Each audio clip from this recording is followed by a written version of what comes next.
और इन्होंने अपने लिए इस्तिस्ना भी लिया है। इन्होंने पाकिस्तान के तमाम निज़ाम को असल में ब्रेक डाउन कर दिया है। इन्होंने पाकिस्तान के आइन को मुअत्तल कर दिया है, आइन के साथ गद्दारी कर दी है, पाकिस्तान की अदालतें लूट ली हैं, असम्बली लूट ली है, पूरा निज़ाम लूट कर, और पाकिस्तान की जो फॉरेन पॉलिसी है उसका भी अपने मफादात के तहत सौदा करके अपने लिए लाइफ लाइन ली है। अपना ये जो जाली झूठा इक़्तिदार है उसके लिए लाइफ लाइन ली है ताकि इमरान खान को ये मज़ीद जेल में रख सकें। अब जो मौजूदा सूरत हाल है जिसमें एक तरफ जंग लगी हुई है और दूसरी तरफ पाकिस्तान की आवाम जो है वो इस वक्त इस चक्कर में पड़ी हुई है कि 2 वक्त की रोटी कैसे पूरी करें।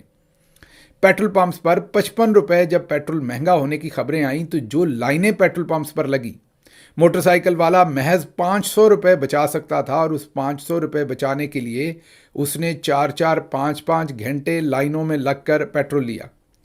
ये आसिम मुनीर और उनके साथियों की सारी साजिश है कि पाकिस्तानियों को गुर्बत के ऐसे चक्कर में डाल दो कि वो और किसी चीज़ के बारे में सोचे ही ना। अभी हॉर्स एंड कैटल शो दोबारा आ रहा है लाहौर के अंदर, और आपके लिए हैरानी की बात होगी कि उसके ऊपर 2 अरब रुपए के करीब पैसे लगाए जाएंगे, जिसमें सिर्फ 60 करोड़ रुपया, जी हाँ आप दुरुस्त सुन रहे हैं, 60 करोड़ रुपया सिर्फ और सिर्फ उसकी इफ्तिताई तकरीब पर लगेगा। जी हाँ, वही इफ्तिताई तकरीब जिसमें पिछली दफ़ा मेरे रश्के कमर वाली कवाली या गाना चला था। तो एक तरफ आपको circus, horse and cattle show और बसंत, सिर्फ उन्होंने रमज़ान का महीना वेट किया है और उसमें भी ड्रामा लगा हुआ है मॉर्निंग शोज़ की शक्ल में और कई चीज़ों की शक्ल में। रमज़ान का उन्होंने वेट किया है, फ़ौरन बसंत के बाद अब आपके लिए हॉर्स एंड कैटल शो आ रहा है, ताकि आप जिस तरीके के अंदर रोमन एम्पायर्स में जब कोई बादशाह बहुत गैर मकबूल हो जाता था, अवाम नफरत शुरू कर देती थी, तो वो सर्कस शुरू करवा देते थे।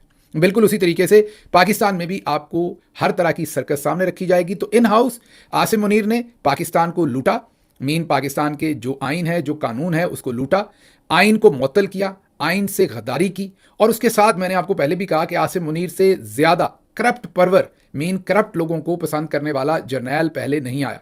पाकिस्तान की आर्मी ने जितने भी आर्मी चीफ या जनरल्स प्रोड्यूस किए जिन्होंने आइन से गद्दारी भी की, मुल्क भी तोड़ा, इलेक्टेड प्राइम मिनिस्टर को फांसी भी लगाई, बड़े बड़े जुर्म किए, पाकिस्तानियों को पैसे लेके बेचा भी मुशर्रफ साहब ने, जिनकी कई लोग बड़ी तारीफ करते हैं। वो भी बेशर्मी और बगैरती होती है जब आप कहते नहीं बंदा बड़ा अच्छा था। हाँ, ये अलग बात है कि अपनी किताब में कहते थे कि पाकिस्तानियों को पैसे लेके मैंने बेच डाला।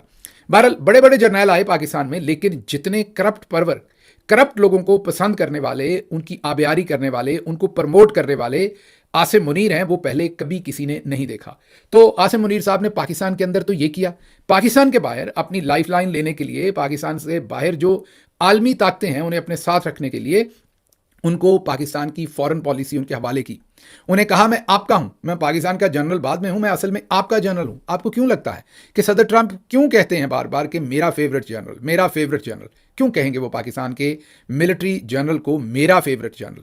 सोचिए एक मिनट के लिए, अगर आसिम मुनीर साहब ने उनको बैठकर आंखों में आंखें डालकर कहा हो कि सर मुझे अपना ही जनरल समझिए, आपकी 11, जैसे हमारे यहाँ आपको पता कोर कमांडर्स हैं ना, 11 कोर्स हैं, हमारे तो ज़्यादा हैं, मेरा ख्याल 13 है या कितनी, मैं एग्जैक्टली माहिर नहीं हूँ फौजी अमूर में, इसलिए नंबर आगे पीछे हो जाएगा, लेकिन अमेरिका के अंदर स्पेसिफिकली 11 हैं और जो कमांड यूनिट्स हैं उनके 11, उनका एक एक जनरल होता है। तो लगता ऐसे है कि 12वें अब आसिम मुनीर साहब हैं।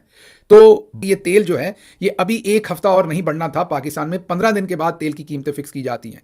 हंगामी तौर पर इन्होंने 1 हफ्ता पहले ही मीटिंग की, खुद कह रहे थे कि मुल्क के अंदर 28 दिन तक का तेल का जखीरा है। ये 28 दिन तक का तेल तो सस्ता खरीदा हुआ था ना, फिर इसको 1 हफ्ता पहले ही मीटिंग करके बढ़ाया, उसके साथ जो लेवी है, जो टैक्स है, उसमें भी 20 रुपए और ऐड कर दिए आवाम के लिए। आप और कुछ भी नहीं कर सकते थे, तो आप थोड़े दिन इस पेट्रोल को जो है वो डिले कर सकते थे। कम से कम ये 28 दिन का जो आपके पास तेल था, इसमें चले पूरे 28 दिन नहीं, 14 दिन तो आवाम को जो है वो रिलीफ दे देते।